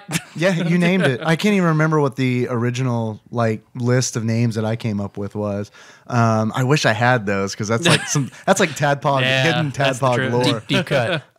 Because there was a big thing about calling it TADPOG or DATPOG. Yeah, and TADPOG just sounds better than DATPOG. You were the one that was like, no, TADPOG. Well, I can tell you guys, I know I listened to my first show, I believe it was January of 13. That's when you guys started, right? It was 13?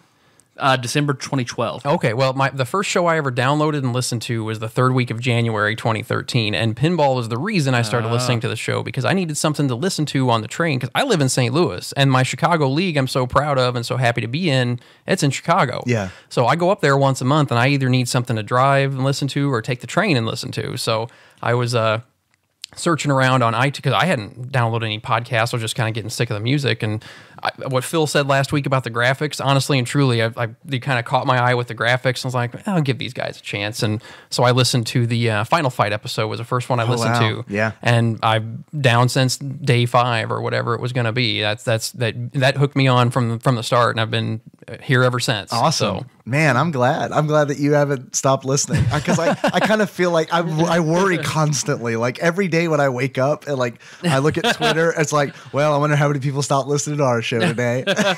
You guys have said a lot of really offensive, awful things, but not enough to get rid of me. Yeah. So just keep on doing what you're doing. I said some of those today. I saved it for you. We can do some calls. I think I've got it hooked up right. We can see. We'll see. If we're going to take calls, we usually test beforehand. So this is completely unlistened to, could be anything. Yeah, they all are. All right. Yeah, every time we do calls, it's pretty much just... Yeah, we probably stop screening. Yeah. We have to be careful not to let a 580 slip in there. But other than that... I'll keep that in mind next time I call in. This is our open invitation. Hey, are you crazy and want to call us? Do you guys have anything really racist you want to say? Any racist manifestos you'd like to read? Do you have plans for your bloodline? Just let us know. All right, here is a call. It looks like we played this already, but I don't know. We'll see. No, there's no fucking way we played this. You guys play a lot of calls Wednesday. Hey, what race is the best race and why? Call in and let us know. Well, I know what Pinball's answer would be, but I'm not going to say anything. All right, we got a call. This is from 651. Tyler, please tell me if this does not come through in the waveform. Okay. It's not even going to come through the soundboard. Yeah, none doesn't come through. Oh, you didn't get that? We got a lot of cords. We got a lot of cords and adapters. We never know. Yeah, it's a miracle this show makes it on the internet. Consistently and on time. I will say that. Consistently. We were supposed to have the Patreon episode up Friday, but that took me way too long to do, and it got up more like Saturday. And I didn't want you to think that I had just given up on it. My thinking was, I'm going to leave Tyler the fuck alone. Because when you didn't mess with me about it, he understands. Yeah, I understand completely. And I was thinking, because Friday rolled around, I was like, we should have done that Sandra Bullock podcast. I don't remember Banjo talking that much. You guys may have lost me if you did a Sandra Bullock, months of that. That may have been the end for me. We're going to do the top 100 Sandra Bullock movies. Okay, cool. We're going to publish on Tuesdays. It's cool. All right. Let's see if it's working now. I got money on my mind and my mind on my money. All right. The end. Thanks for calling, 651. I wish I knew who that was. I'm not good with area codes. I'm sure that was somebody's kid. Maybe that was Harold Arthur throwing down some sick beats. Yeah, I'm not familiar with the Pacific Northwest area codes. All right, here is another call. I feel like we sufficiently answered that. Mm-hmm. Yeah. Mm-hmm. This is from 757. What's up, TADPOG? It's your beloved Adam. It's 8/27 Monday, January 11th, 2016. I have the day off, which is really cool. and was planning to grab coffee with a buddy at 7:30 this morning, who lives about 30 minutes away from the house. So finished up I think I remember this.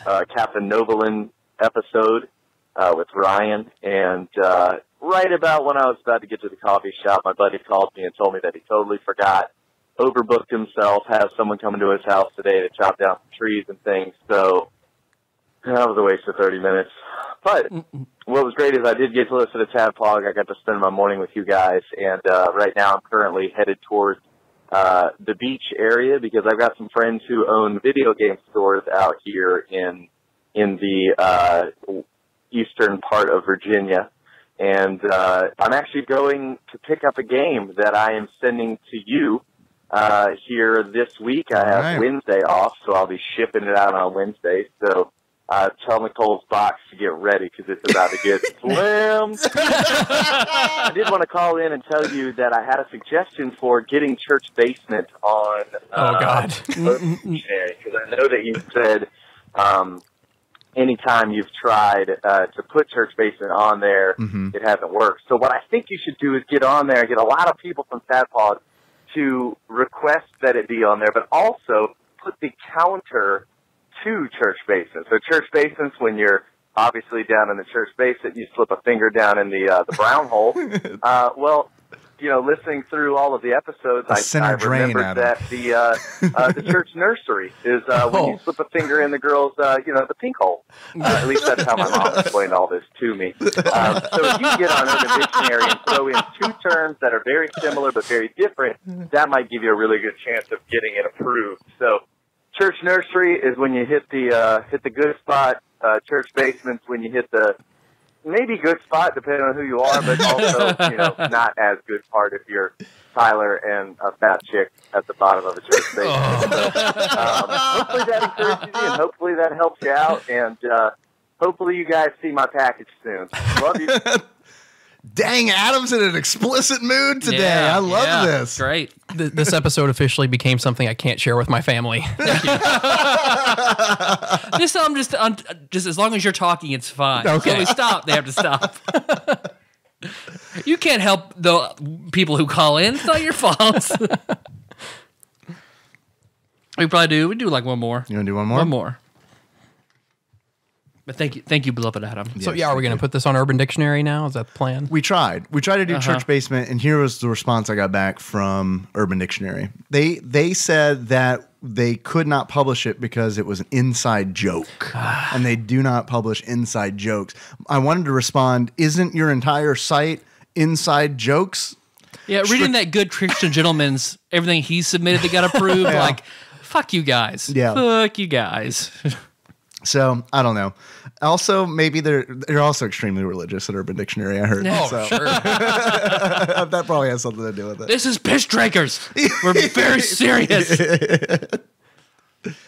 All right, here is a text from 520 who says, obligatory motherfucking tadpog. Can I be a knave? The jack in the deck of cards. Tadpog Nation, thanks. Michael H. He wants to be knave Michael. Oh. Or we could just call him Jack in the deck of cards, Michael. We need more from Michael before like the last he gets a title. 4 digits of a soch. Yeah. Something like that. Money. Because I believe he's given us a 5-star review if it's the Michael that I think it is. Mm-hmm.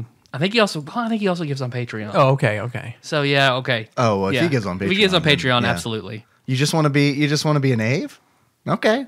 I mean, look, I think you can have higher goals for yourself. Honestly, let's examine your self-worth. I think it's higher than a knave. If you're donating on Patreon, it's certainly higher than a knave. Yeah, it's higher than a knave. How does that structure work? Well, knaves are the bottom, pretty much, right? So not surf, like surf knave? Surfing knave. Like that's be the bottom is surf. Or Jack. He said he would be Jack of a deck of cards. Yeah. So we could call him like Jack Michael. Jack Michael. Because he also, I believe he's the one who requested Sailor Moon. So we could call him Jack Jack of Moons, Michael H. Jack of Moons. I like that. That's not bad. That's not bad. Yeah. That sounds like another suit of cards. Yeah, it does. Yeah, the missing suit. Yeah, Jack of Moons. Jack of anime girls. Jack's 2 anime girls. Michael H. 2 anime for Jack. I have sad news for you. I have very sad news for you. Jack of Moons. We were gonna do Sailor Moon with Chandra and with Yarn Sister Soul. God bless it. Soul Sister Yarn Sorceress. We've dug a hole too deep, Tyler. We've dug a hole too deep. I cannot keep track of titles anymore. We've created. Here's what happened. We made Jack of Moons, and now I cannot remember anyone else's title. We were going to do Sailor Moon with her and Rhythm Master Paul Korn. Got that one. And they nixed it. They nixed it. So blame them. We're still going to have a ball and we're going to have an awesome episode, but Sailor Moon's not coming as soon as we thought it was going to come. It is going to come. It's going to come very soon because we don't have a whole lot of Patreon ideas besides the Sandra Bullock one. So that was a great idea. That's pretty good. It's pretty good. All right. If you're good with it, if you guys are good with it, I'm good with it. I'm good. I feel like I got to just spread the word, man. Go out and play pinball. Go put some quarters in it. Read the little card on the left-hand side. It'll give you the rules. Go watch some video. Like I said, go to Pinside. Go to papa.org, man. Those guys, the ones that make the videos, they're the ones that keep it all alive, keep it going. Great resource. So, yeah, go play some pinball. Go shave down those pennies and stick them in. And if your dad wants a machine, let me know. We'll work on that. Okay. We can do that. Yeah. He would pay for $700. I bet. I bet. We can find something that's not too like anti-religion, because there's machines with literally the devil on the back glass. I don't know if that's going to go. But is there a good Christian pinball machine? Oh boy, I'll have to read that definition again. I'm seriously down for a satanic panic pinball. I'll start looking. Thanks for listening, everybody. You can find the show on iTunes, Stitcher, or SoundCloud. So don't miss the next episode. We are going to be talking about, we've talked about it. Stargate, with right. Wizened Sage Ian Chandler. Yeah, also, we found out that was a Short. game. So Yeah, surprise. There is a Stargate pinball machine. I'm going to say this about everything. There is a pinball machine. There's a TADPOG pinball machine. There's going to be, yeah. Is there a Sailor Moon pinball machine? That I don't know about. Is pinball, is it a thing in Japan? I don't think so. I think it's really big in like the Scandinavian countries, Sweden and Norway. A lot of Swedes will come to America to play pinball, and Germany is a big pinball place. That makes sense with the engineering, clockwork, and all that. Right? Yeah, that fits some stereotypes. Sure, yeah, definitely. Sure. I'm all about that. Some of my Megalexers from Sweden. So if you're still listening, let us know. Sam, Joe, it's been a long time. Just let us know. Get in contact. Let us know. Let's do it. Stargate, and let's see, iTunes. We got 2 more. I think I'd mentioned that Taryn. No, we got 2 more 5-star iTunes reviews. I saw one. I haven't checked today. What did we get? One. Let's see. I'm assuming it's either Yogizilla or Yogazilla. Either way, I like both of them. Yeah, probably Yogazilla more. But that's gonna be my next kid's name, Yogazilla. Yogazilla more. From geekyantics.net left us a very, very kind 5-star review. Yeah, I read that. It was really nice. Looking if he requested that we do Herzog Zwei. Oh, I'm not familiar with if that. I'm saying that it's right. a shooter game on the Genesis, I think. Okay. Yep. Okay, cool. And then another one from Kid, KYD 1977, who. I don't normally subscribe to podcasts, but this podcast is different. And I kind of wait for the broadcast debut of Chris Edler next week. I love old games. I love humor. I love this podcast because you guys are awesome. Tell Chris I said hello. If you're not able to, maybe I'll remember to tell him next week at lunch. Very well timed, Corey. Good job. I was going to ask if that was a message to you from your past self. No. Okay. Yeah, so if you just want to communicate with other people, leave us 5-star reviews, and then we'll just read them out. If you could talk to anybody. It's fine. 2 years later, when you're on the show, you'll get to hear it. Yeah. Do you have a message for Bailey J? Go ahead and leave that as a 5-star review, and we'll just read it out loud. She will not listen to us, but we'll just scream at her anyway. I've tweeted her once. Jolie Rain has not gotten back onto Twitter since like late December. So no. Well, she's busy. Yep. So go to iTunes, subscribe, leave us a 5-star review. Go ahead and write something in there. That's what helps us out the most. Yes. So if there's a message you want for somebody listening to the show, or a game you want us to play, a guest host you want for an episode, whatever that is, put that on there. And we promise, or a Patreon request, I promise, whatever you put on there, we will get to that eventually. Don't worry, guys. Like Tyler said, we're going to be back. We're going to be talking about Stargate with Wiz and Sage, Ian Chandler, and Jack of Moons, John Turley, possibly Burger Bottom John Turley may show up. I'm going to twist his arm to try to get him on the show. It's going to be tough. It's going to be a tough fight. But in the meantime, you can always find us on tadpog.com. That's where the show notes live.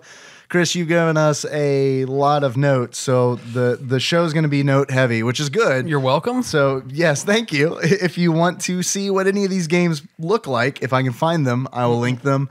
Also, there'll be some links to Papa and Pinside as well. Yeah. Yes, I do have that noted. So please check them out. You can also find us on Facebook. We are at facebook.com/tadpog. I threw @ in there and I got in Twitter mode all of a sudden and I wanted to jump ahead. There's a lot of cool people there doing a lot of cool shit.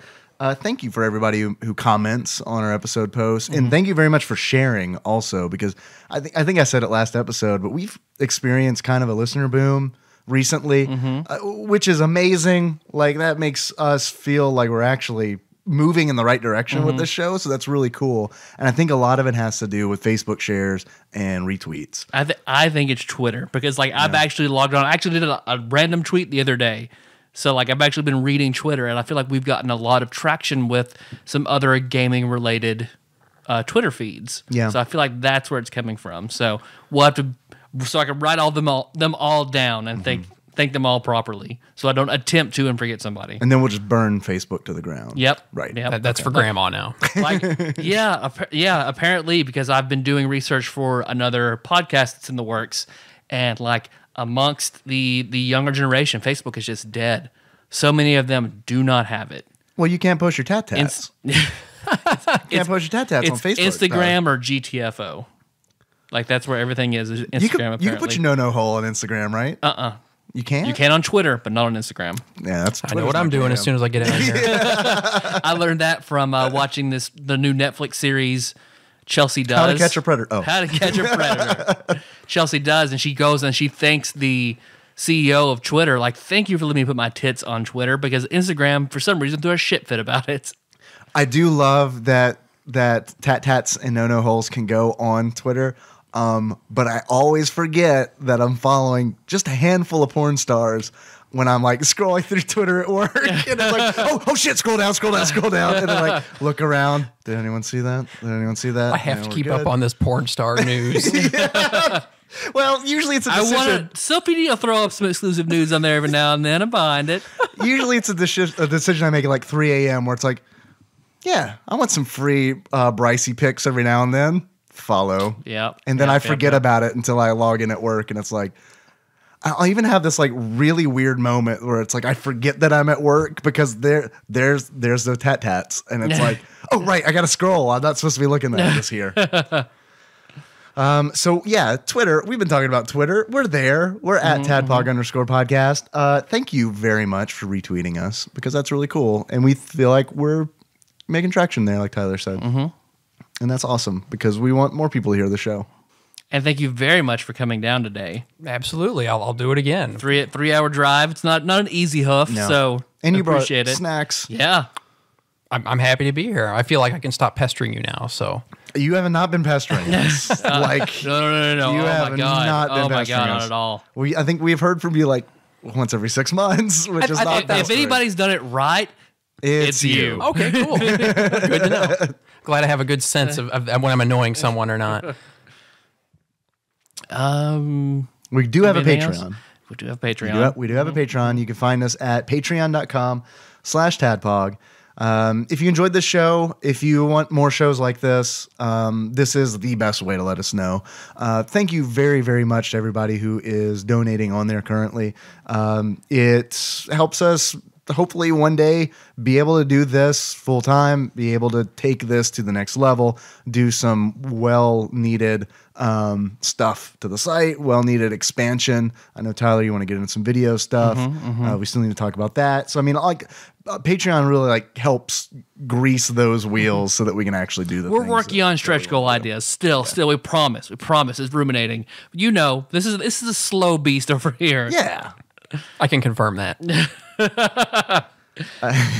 Had a new patron, Yeah. Mike Lanham of Leaving Taryn in the Middle of the Night fame.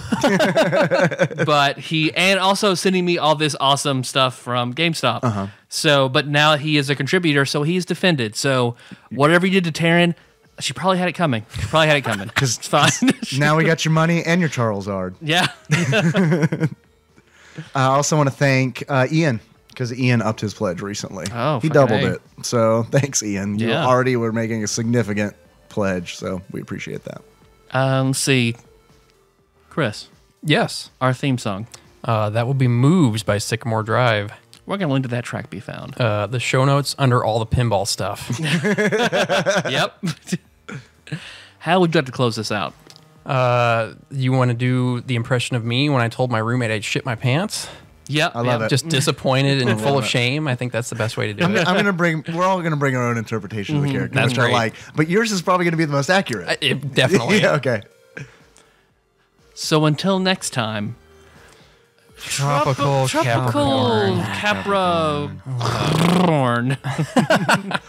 Then the sound of a door just slamming after padding footsteps. And slow crying. Splort. Hey.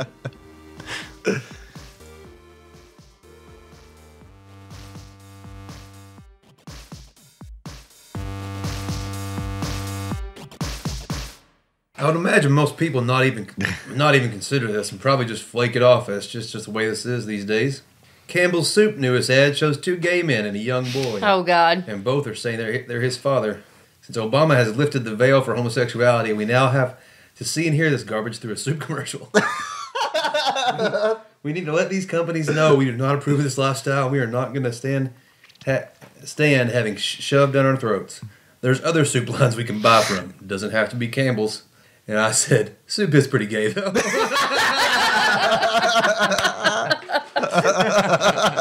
That's nice.